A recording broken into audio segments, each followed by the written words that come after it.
បទចម្រៀងថ្មីមិនដែលលឺធ្វើឲ្យនាងទាវស្រក់ទឹកភ្នែកពិតជាអស្ចារ្យណាស់យ៉ាងមិនទៅឲ្យលោកជវាវាំង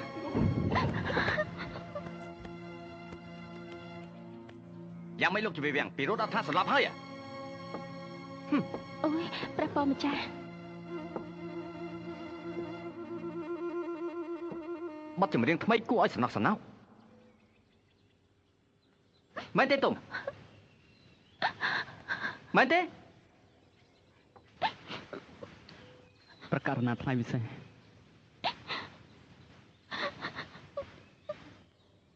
អត្ថន័យពិតរបស់ចម្រៀងបានសម្ដែងចេញយ៉ាងពីរោះជាប់ចិត្តព្រោះតែទឹកភ្នែកដូចជាបាក់វាំងននបេះដូងឲ្យគេឯងឃើញប្រាប់ការពិតពីមកនាងទាវជាសង្សាររបស់ឯងមែនទេប្រាប់ការពិតពីមកក្រាបទូលប្រកាសណាថ្លៃពិសេស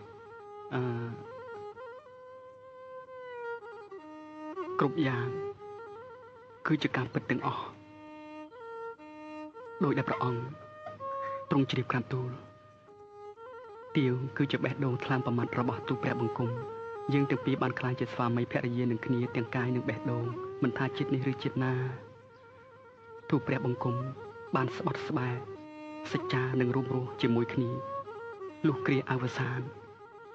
ក្រាបទូល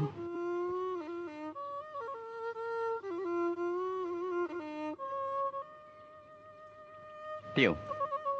ឆ្លើយការពិតមកមើលរឿងដែលទុំនិយាយគឺជាការពិតទេយើងមិនយកទោសនាងទេព្រះករុណាជាអង្គម្ចាស់ជីវិតដំកល់លើត្បូងជុំជ័យកូនខ្ញុំម្ចាស់និងបងទុំពិតជាបានស្រឡាញ់គ្នាហើយបានស្បត់ស្បាយនឹងគ្នាថានឹងរំជីវិតតែមួយទោះត្រូវស្លាប់លំបាកដោយគ្នាយ៉ាងណាសូមប្រាថ្នារួមរស់នៅគ្នាគ្រប់ជាតិបើតែស្រឡាញ់គ្នាវិញកាល់ស្រឡាញ់គ្នាគ្រប់ជាតិអញ្ចឹងទើបវាត្រឹមត្រូវយើងមិនបំបាច់បំបាក់ស្នេហាពួកឯងទាំងពីរនាក់ទេមើលឯងនិងនាងទាវមានសេចក្តីក្លាហានហ៊ានសារភាពនៅស្នេហាពិតធ្វើឲ្យមនុស្សគ្រប់គ្នាបានយល់ពីតម្លៃនៃសេចក្តីស្នេហាបរិសុទ្ធយើងនឹងប្រទានមង្គលការដល់អ្នកទាំងពីរដើម្បីឲ្យស័ក្តិសមនឹងកិត្តិយសអ្នកទាំងពីរចូលមកនេះ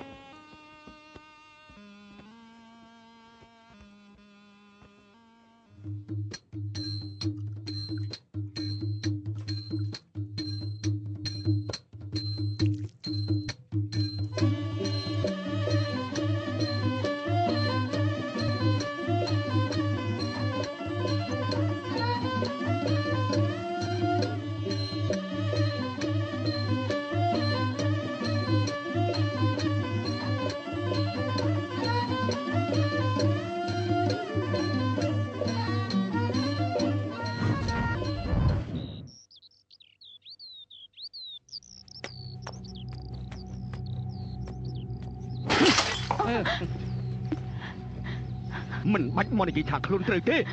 ខ្ញុំមិនចង់ស្ដាប់អ្វីទាំងអស់បាក់មុខបងទាំងកិត្តិយសដុំមានតែត្រូវស្លោចូលគ្នាវាគ្មានទៀតទេតែជីមិនស្វាគមន៍អ្នកទៀតទេលោកម្ចាស់នេះគឺជាព្រះរាជបញ្ជាដែលមិនអាចជំទាស់បានខ្ញុំក៏ចង់ឈាមណាស់ដែរកូនទាវត្រូវមានបុណ្យខ្ពស់ផុតអស់ទាំងស្រីបើជាបានទៅអត់ទៅមនុស្សខ្ចាត់ព្រាត់ទៅវិញមិនដឹងជាវាមកតាក់តងកូនទាវតាំងពីពេលណាបើជាវាប្រហើនមកអូតអាងថាកូនទាវជាប្រពន្ធរបស់វាតើតែព្រះករុណាប្រោះប្រទានឲ្យវាដូច្នេះលោកម្ចាស់ខ្ញុំសូមបងលោកម្ចាស់ចេញទៅលោកម្ចាស់រកវិធីជួយខ្ញុំផងទៅលោកម្ចាស់ខ្ញុំសូមបងលោកម្ចាស់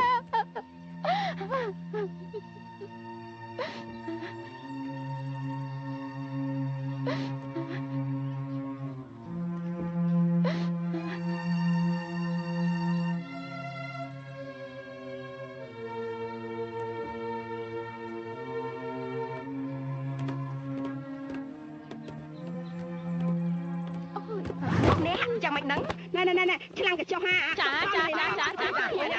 ហើយនេះចុះនៅមកឲ្យហើយធ្វើអីអាចុះនៅឯណាកញ្ចុះចេញទៅក្នុងចា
លៀបល្មៀតអញ្ចឹងទៅ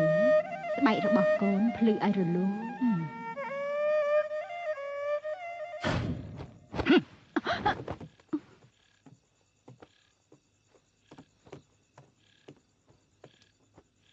លោកអ៊ំកុំពិបាកចិត្តខ្លាំងពេកប្រយ័ត្នឈឺទៅពិបាកជាងនេះទៀតណាលោកអ៊ំអូនទាវខ្ញុំក៏បារម្ភខ្លាំងណាស់ដែរយើងត្រូវប្រើវិធីចុងក្រោយរបស់យើង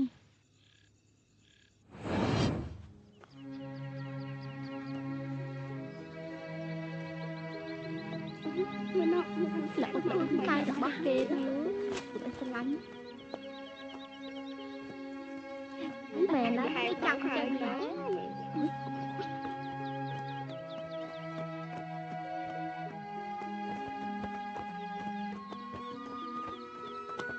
ស្ត្រីមានរូបសម្ផស្សជាសម្បត្តិមានបុណ្យកុសលជាព្រាងវាសនារហូតក្លាយជាក្តីប្រាថ្នារបស់ព្រះរាជាដែលមានការច្រណែននន្ទាពីក្រមុំទូទៅតែព្រោះក្តីករុណារបស់ព្រះអង្គដែលធ្វើឲ្យស្នេហាយើងសំតាមបំណងតែពេលបីដូចជាយកផ្កាសួរមកប្រឡាក់ធូលីទៅវិញទេគ្មាននរណាម្នាក់ធ្លាប់បដិសេធក្តីស្រឡាញ់ដែលមានចំពោះមុខបានទេទាវមានក្តីសុខណាស់ដែលបានរស់ក្បែរបងហើយចិត្តនេះប្រាថ្នាសូមមានស្នេហាតែមួយចិត្តមួយថ្លាមួយរហូតអស់មួយជីវិត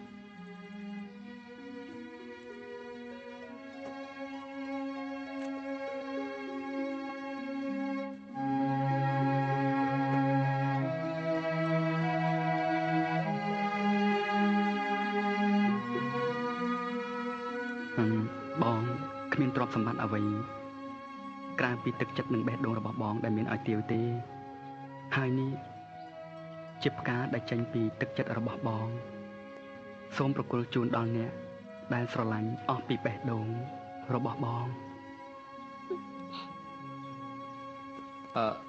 លោកមើលឯង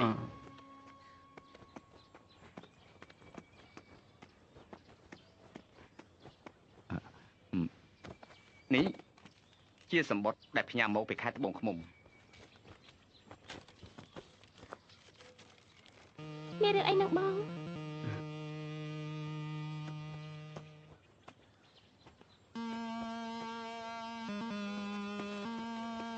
គិតធ្វើយ៉ាងម៉េចទៅបង